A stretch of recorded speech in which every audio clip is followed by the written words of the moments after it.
hold her now?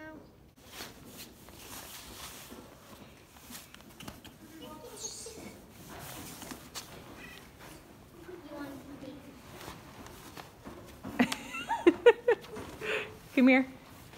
Over here. She wants to be on your shoulder. Come here. Okay. She can do it. Just support her butt. Just support her butt. I don't think that's what she wanted. Yeah, she wants. She just wants to be by you. That's just jumps off. Yeah, she's like, I give up. Hello and welcome to another video. If you're new here, my name is Brandi and this channel is all about horses and my journey with horsemanship. So if you'd like to follow my journey or learn more about horses, you can start by hitting that subscribe button and don't forget to turn on notifications so you never miss a video. Today, I'm not doing lessons, but there's a whole bunch of horses and riders in my barn and I'm just kind of hanging out, feeding horses. My kids just got super cold, so they went in the house. And I wanted to show you a little something. So I'm going to turn the camera on so you can see. This is Rosie, and Rosie has a tendency to want to kind of pull against the rope a little bit. So we're doing what's called ponying her. Ponying is when you're riding a horse and leading another horse. And this is really good because Rosie's used for smaller children to ride, and she's frequently ponied behind another horse. So Beck is riding Annabelle and she's just getting Rosie some exercise and getting her a little bit better at ponying. So this is super good for Rosie. Let's see there how she kind of pulls against. Right here you can see Rosie works a little bit harder to speed up her feet, and that puts some slack in the rope, and that's exactly what we're looking for. We don't ever want our horse to brace against the lead rope. This is a really great way to exercise two horses at once. It kind of gives the horse you're riding a job to do. See right there, Rosie kind of pulls against a little bit, but we want to make sure that we don't give her any kind of a release until she comes forward. It's the same as when we're leading them. We never want to drag them. I'm not riding today, but my job is I get to be... Kitty, you can't have your butt in my face. Can we have your nice end, please? Come here. Thank you. As horses are pooping, I'm walking around and picking it up. There's Sally. She's just hanging out tied in the arena. Sally right next to Daisy. And then there's, let's see, 1, 2, 3, 4, 5, 6, 7 horses being ridden right now.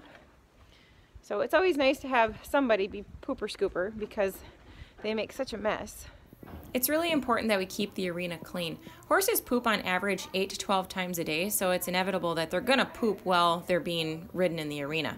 Arena sand can get relatively expensive, so we want to make sure we take as good a care of it as we possibly can. We've never had to completely replace it, but we do add new sand every couple of years.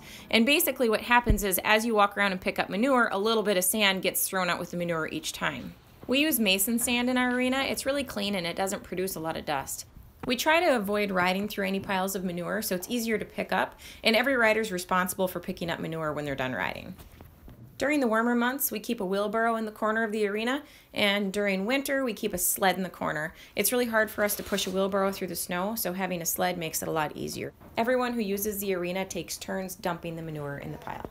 Now, if you notice over on the left side, you'll see Sally the mule and Daisy the miniature horse. And those two are just tied so they can kind of deal with all the commotion that's going on, and it's really good for their patience. Both of them have had troubles with just standing still and kind of chilling out. So Sally used to get very nervous and would sort of pace back and forth, and Daisy likes to paw. So for the two of them to be standing there as quiet as they are is so good, and it just helps them really have a quiet mind and a lot easier to work with. My horses spend a lot of time being tied, so it's really important to me that they're good at it and that they're okay with it. Being able to stand quietly tied is a really great way for them to prevent injuring themselves or injuring someone around them. Here's some proof that Bear is the instigator. So Manser's standing there minding his own business, and Bear's just chewing on his ox.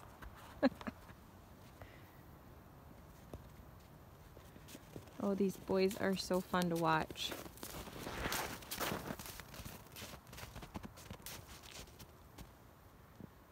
It's kind of like they take turns picking on each other.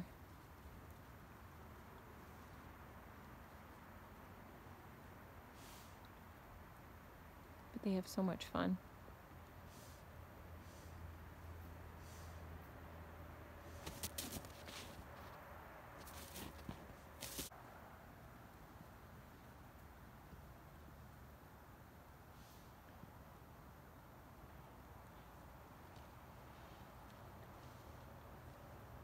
Pretty soon, Manzer's gonna be way bigger than Bear. Right now, they weigh about the same. I weighed Manzer when I dewormed him a couple of weeks ago, and he was 525 pounds. And I think Bear's about 550. Right, there's Sally. Never fails.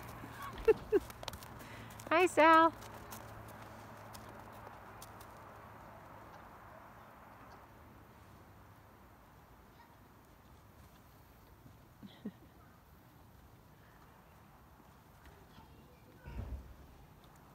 And now days where Bear has lessons, he didn't have any lessons today, but on the days where Bear has lessons and he's pretty tired, oh, Manzer will follow him all over the pasture, and Bear is like, I'm tired. I need to just do nothing. But before, Bear and he would kind of pick on the minis, and he'd pick on Lucky, just trying to get them to play. And they'd all play for a little bit, but they kind of got tired of it. But Manzer loves to play with Bear. So fun for them. Oh, look at these two cute girls.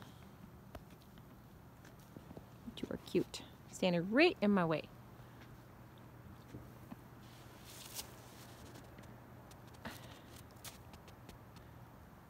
And Ona, she's kind of a pain here too. Ona's this little buckskin in front of me. She likes to play a little bit. So the mares kind of get fed up with her because she kind of tries to get them all going.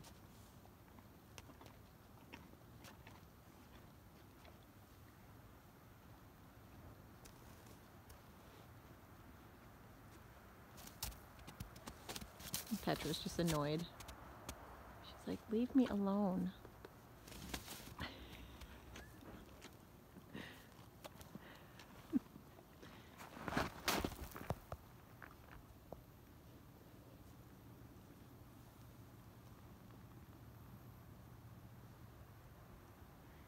I wish I could just have a camera on them all the time.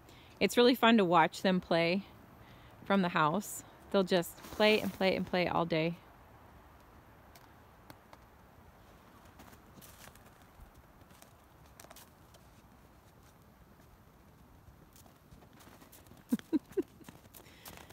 Hi, Sally.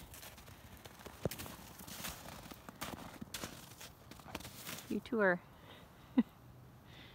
You guys are interrupting my Bear and Manzer video time. Sally, get your ears out of the screen.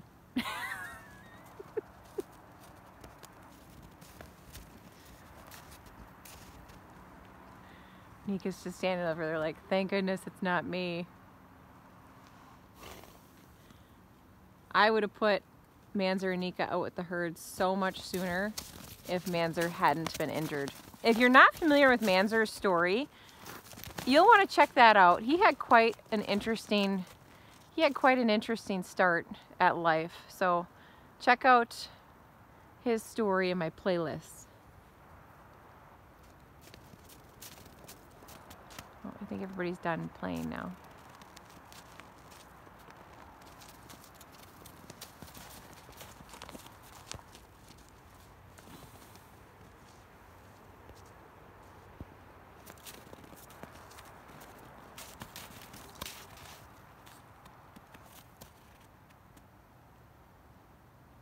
Oh, crabby.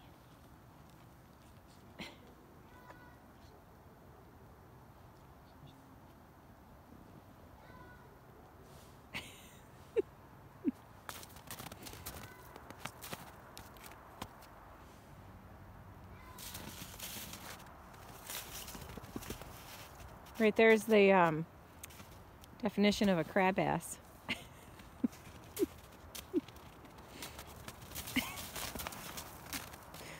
What a stinker. Petra's sitting there minding her own business. And Sally really is kind of the like lowest on the pecking order out here, or lower on the pecking order. It's kind of funny. She tries real hard to move the other horses around, but it doesn't work out for her.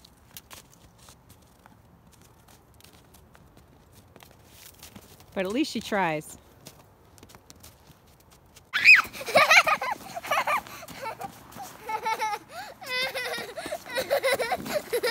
Naya. Bodie! Bodie! Can you do me a favor? What?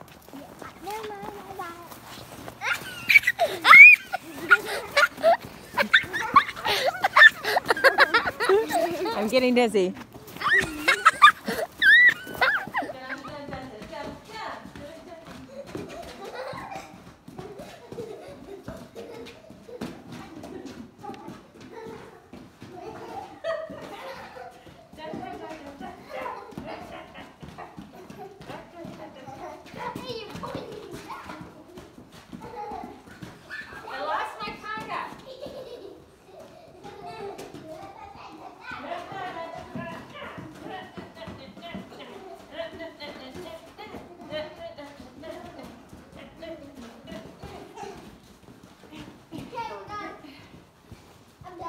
This is what we do when we wait for horses to finish eating.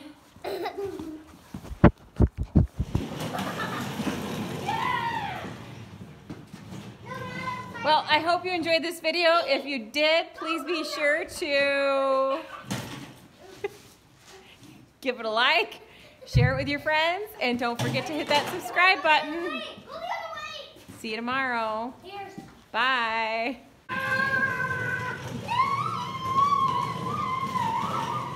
That's my trimming stool.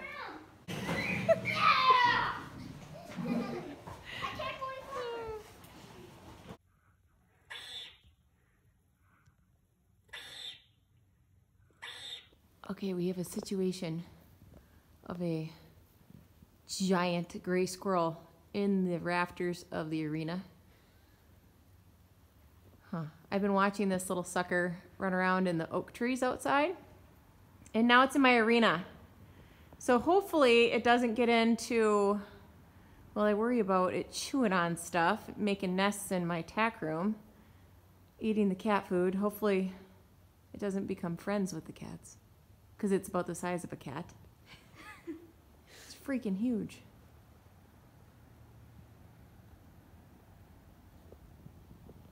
And it was scaring one of the horses, so hopefully it doesn't decide it's going to live in here.